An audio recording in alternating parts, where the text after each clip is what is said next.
Hey everyone, it's time for another 7 on Sunday, a Goodreads group created by G Swizzles Books.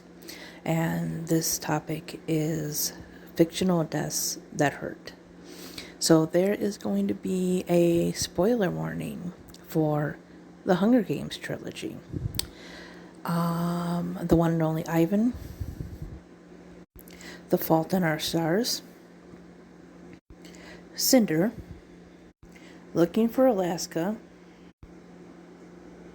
and I believe that's it, because I have 3 from the one series. So, let's begin. Let's start with Stella the Elephant from the one and only Ivan. So, the book is about Ivan, who is a gorilla that lives in a mall, and it's kind of like a show circus kind of thing. And one of his friends is Stella the Elephant, and while they have opposing views sometimes, they get along, and she's very, important to him. And after she dies, he realizes, what needs to be done, and that this newer, younger elephant cannot go through the things that Stella went through to be a performing elephant. A lot of it really is about, the treatment and abuse of animals, and kind of looking through an animal's perspective. She was overworked, but still tried to be kind and wise, and it was a very sad animal death. Just a very sad death for a middle grade book in general. And read the book, definitely. Book was a lot better than the movie. Next up is Alaska Young from Looking for Alaska. And I guess I put her at number 6 because Looking for Alaska wasn't my favorite John Green book. But I also think that I probably was reading it a bit wrong and not maybe picking up on certain, messages or metaphors like I would have in some of the other books. I kind of disliked Alaska, based on the fact that she was basically ready and willing to cheat on her boyfriend. But when you kind of look back, you kind of see that she was kind of more a representation of how we wish people were. And the sad thing about her is that you really didn't, I don't think, get to truly know her beyond the display that she gave. And yeah, maybe Miles was kind of a little wrong for what he did and everything, but you kind of feel bad for him too, because he would never know how things worked out. And, it's a young death, a tragedy, and a person that didn't get to basically sort out their problems, their demons, whatever you want to call it, and had a lot of guilt that they probably shouldn't have, that led them to do things that were wrong. So, yeah, at number 6 is Alaska Young. Number 5 is probably the biggest spoiler of this one, and I put it at number 5 just because it happened so quickly in both. I think the movie and the book, it was more of the aftermath, that was more devastating for the character related to the character that died. And of course, that is the death of Primrose Everdeen in Mockingjay. After volunteering for her sister, after Katniss goes in, Prim ends up dying by an exploding parachute thing. Basically, when the districts are back at war with the capital. She volunteered because she said Prim was one of the only people she knew she actually loved and cared about. And, Prim was this kind and understanding and, patient person, and she wanted to be like a doctor and help people and stuff. And then Suzanne Collins just kind of rips the character away. But you kind of understand the purpose of that, because the Hunger Games books really are about humanity, war, and violence, and the what happens, the consequences of human greed and stuff, and crap like that happens. So yeah, number 5 is Primrose. Number 4 is Peony from Cinder. So there's a few versions of Cinderella, and as you can tell, this is one of them. So we know in, I haven't seen the live action one, so I couldn't tell you about that one, but we know from the cartoon, the Disney one, that both their stepsisters are complete, just a-holes, right? Just like the stepmom. But there are some versions, like Ever After, where one of them is nice to the Cinderella character, and this is the same thing in Cinder. So she has 2 sisters named Pearl and Peony.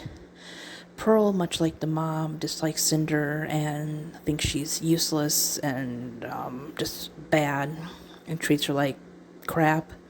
And then you have Peony, who is much more, loving and accepting of Cinder. And in the book, I kind of got the feeling that, or was kind of portrayed, at least I thought so, that Peony was much younger than Cinder. Maybe much younger than Pearl. So she kind of gave me slight Prim vibes. Like, you could tell that it was somebody that Cinder was very close to and accepted pretty much just as if they were biological sisters. And then, unfortunately, she catches the virus that is going around, the one that Cinder is sent off to be an experiment for.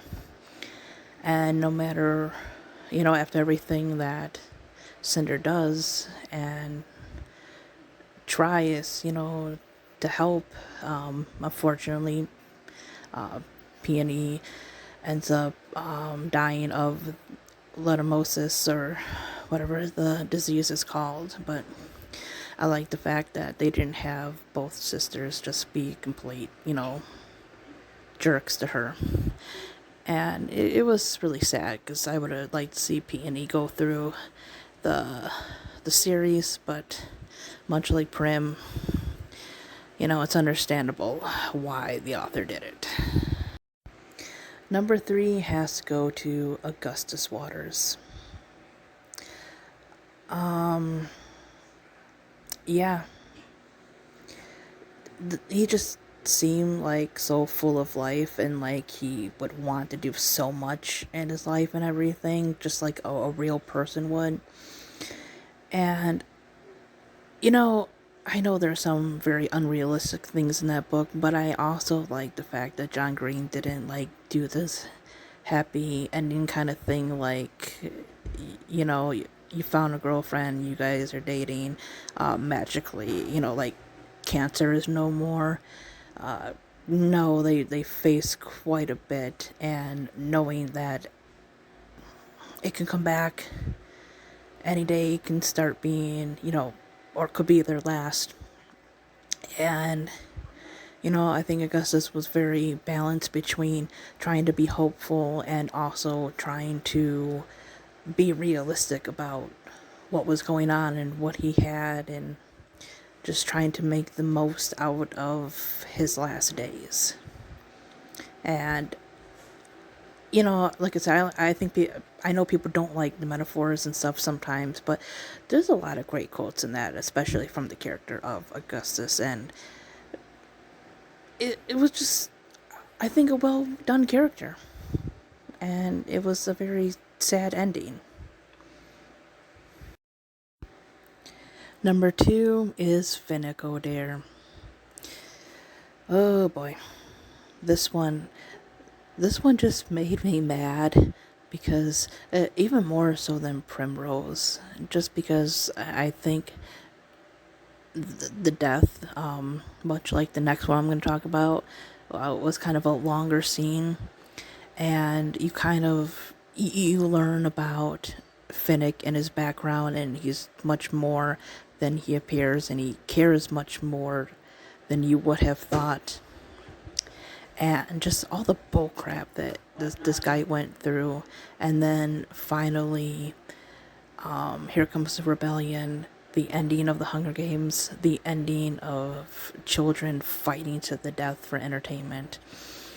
You know, he gets with the person that he actually loves, and she becomes pregnant, and then that whole attack happens, and Katniss, who feels bad for, you know, things she thought about him and everything, the only thing that she can do for this guy now is to hit the thing and just blow him up so he doesn't, like, suffer from being killed by these mutations, basically. And you just feel bad because finally they are getting to the point where this horror is ending. They don't have to worry about their children no more. And that's it for him.